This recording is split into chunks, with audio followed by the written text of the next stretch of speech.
Hi, I'm going to run you through about energy balance, about calories in, calories out. This is for weight loss, weight maintenance, and weight gain. I'm going to talk about weight, but I am talking about our body mass. And it could be deemed as fat loss as well, but we'll just use the term weight loss because that is a generic term that people understand. So, energy balance is about achieving, maintaining that healthy weight, getting the right energy balance of calories in and the energy expenditure. And for us, knowing our bodies of what we need. So, wherever you are with where you are with your body, if it's weight loss or weight maintenance or weight gain, it's really interesting to actually know what our body needs. So these pictures here um, show us the balanced weight. So the calories eaten, the calories burned. The first one here is equal, so that's your maintenance weight, your balanced weight. Your weight gain is when you have too many calories and it outweighs the calories burned. It is very hard to out exercise a poor diet. So if you are having a lot of processed, high fat, high sugar foods, it is very hard to out exercise it. So it is really good to think about our calories eaten as our calories burned. And then weight loss, obviously the other way. So the calories burned are more than the calories eaten. And this is termed as your calorie deficit. So if you're trying to gain weight, you want them to have more calories, but we still go for nutritious food. We're not trying to go for the processed food, nutritious food to nourish our body. And the same again with the weight loss. So again, it's the deficit there. Okay, so when you're trying to work out, it's really good to know your body. So here are three steps to healthy weight loss, maintenance, and you could have gain on there. So know how many calories you need. So on the blog, on the website, there is this link here for the calorie calculator, which you can click and it'll help to work out how many calories you need. And it accounts for your age, your weight, and how active you are. It's quite an interesting tool. But then again, you might know your calories you need from previous experience. You might know if you have a certain amount of calories you gain. You might know that if you have a certain amount of calories you lose and what works for you. So use your own knowledge. Don't go just by a calorie counter. That doesn't know you inside out. You know your body. So if you are on a weight loss journey, you need to work out how many calories to cut out. Quite often, it's about 250 and at the most 1,000 calories, but that was someone who is quite high up on their daily calorie intake. I would suggest 250 to 500 calories per day. And this could be cutting out the processed food, the chocolate, the crisps, the alcohol, maybe not all of it, and then also putting in daily movement goals, a half hour brisk walk or maybe a gentle jog, because the exercise is going to play a massive part in it. But the exercise is not always high intensity. The daily movement goals are going to play a really big part in this. Don't cut too much because otherwise you get too hungry, then it all goes a bit pear-shaped and it's not sustainable. We want to work for sustainable life changes. And then thirdly, you're going to plan how you'll achieve a calorie deficit. So what you could do is have a day now and you put in your day into MyFitnessPal and see what your calories are.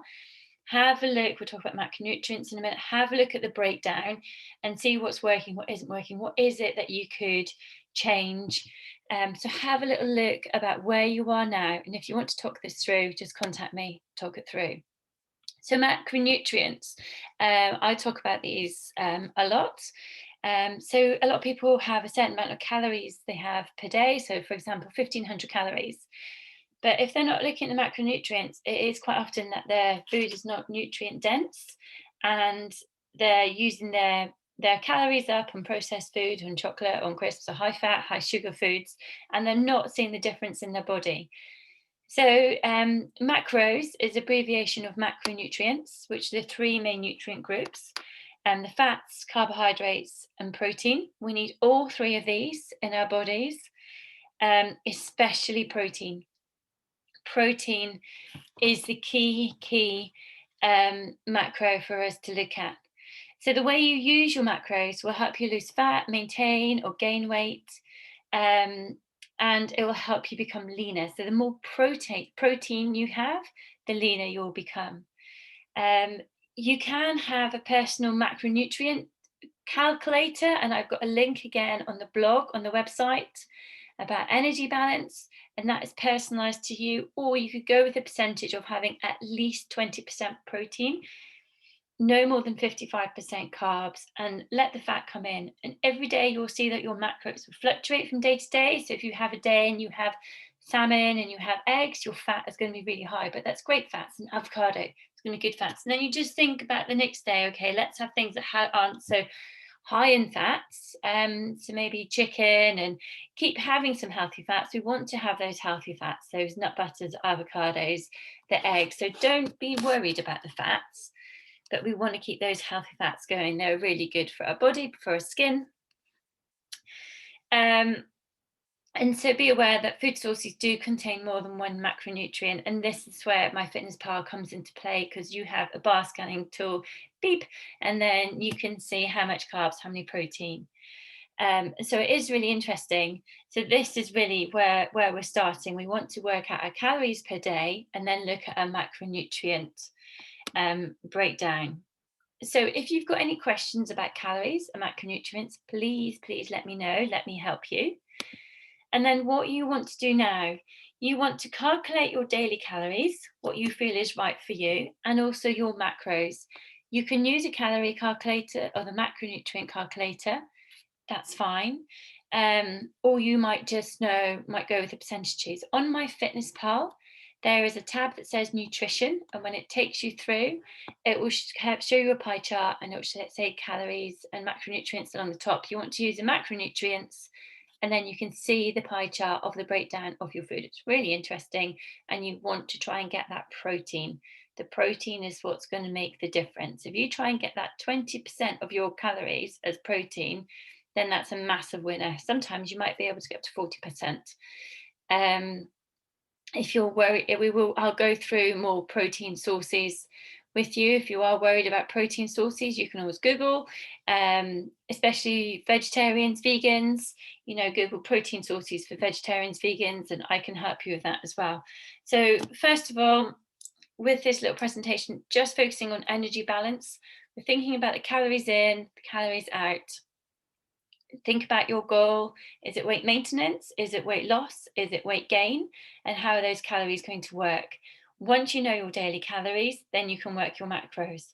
And then you start fitting in your food. My biggest advice in MyFitnessPal is to input the food the night before. Because if you input it after you've eaten, it's after the event. Always input the food before you eat it. If you can, put in a whole day, and that will really help as well. So let me know how you go. I'll have a post on the 30-Day Reset Facebook group, so we can talk through this and you can share what you found and what you found interesting, what you found hard. Please keep talking to me, and hope you have found this of some use. Thank you. Bye.